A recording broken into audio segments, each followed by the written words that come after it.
On this Hyundai, we got the Elantra station wagon, touring edition. The driver's side window regulators go out a lot, and when they do, you got to remove the speaker. Now the speaker's originally riveted onto the old plate, so you got to drill it all out. It's just horribly riveted.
Now you can take any type of prying tool, a flathead screwdriver.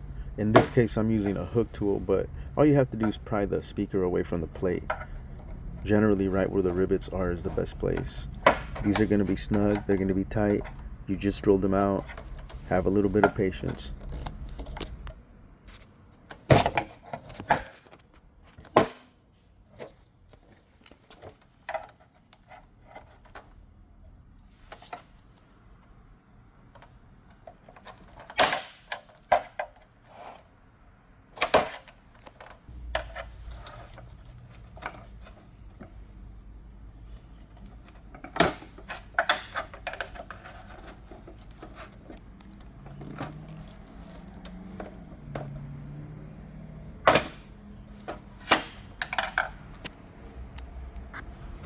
After you pry off the speaker, you're going to take it and you're going to mount it onto the new plate, and you're going to put some new rivets.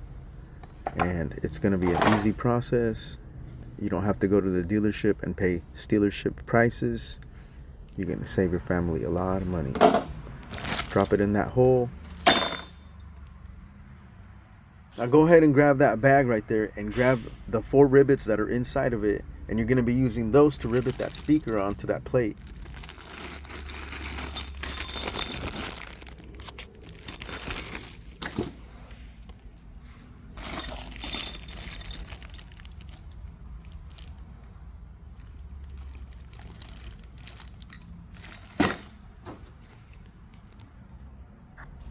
They want you to do all the labor yourself nowadays.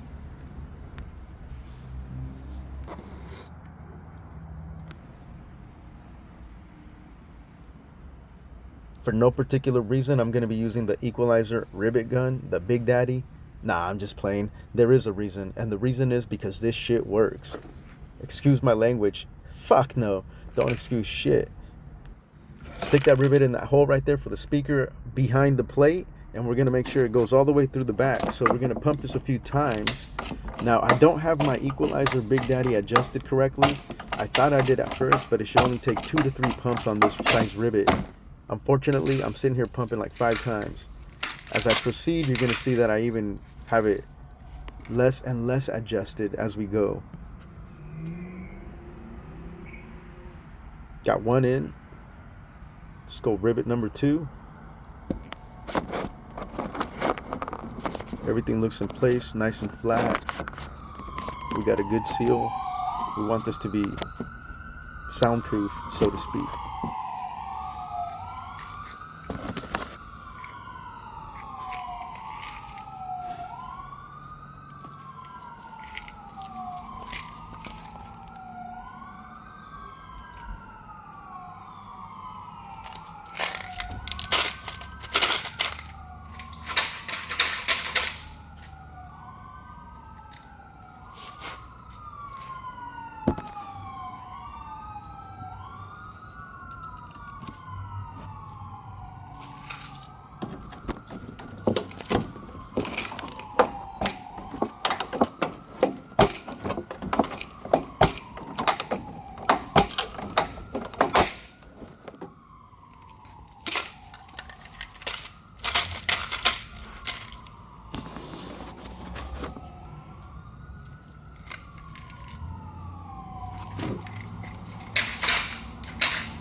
Now, I don't recommend using the rivets provided in the bag.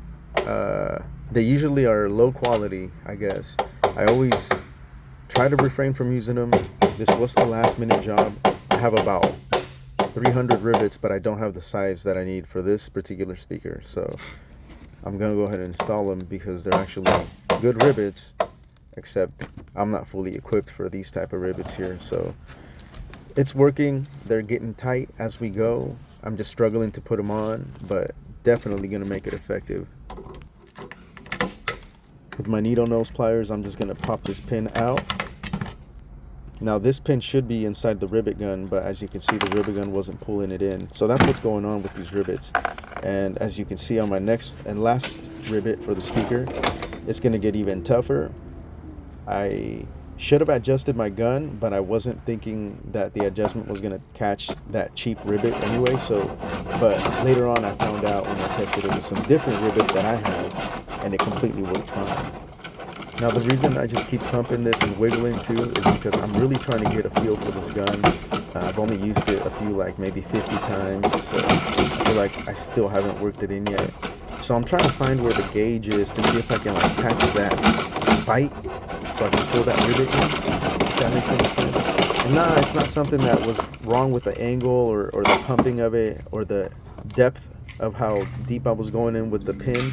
It was actually just because my setting was wrong on it. So I tried to adjust it there a little bit, but I wasn't hitting the right area, so I just kept struggling for a little bit.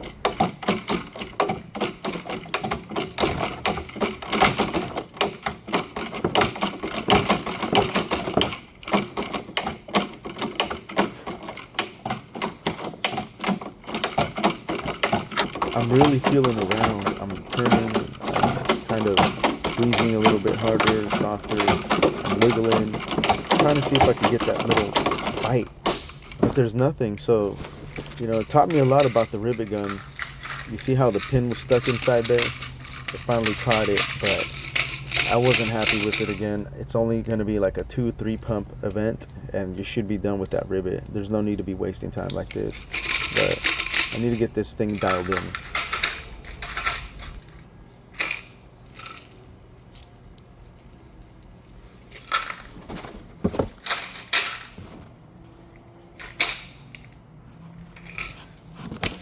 So like I said, it was a struggle, but as you can see, rivets are in, speaker's tight, and we're going to be able to install this regulator back here in just a jiff. That's how you remove the speaker, and that's how you install it on the new regulator plate for the Hyundai Elantra. Now go ahead and comment in the sections downstairs, down below, everything I'm doing wrong. Comment how I did it wrong, yo. Yeah.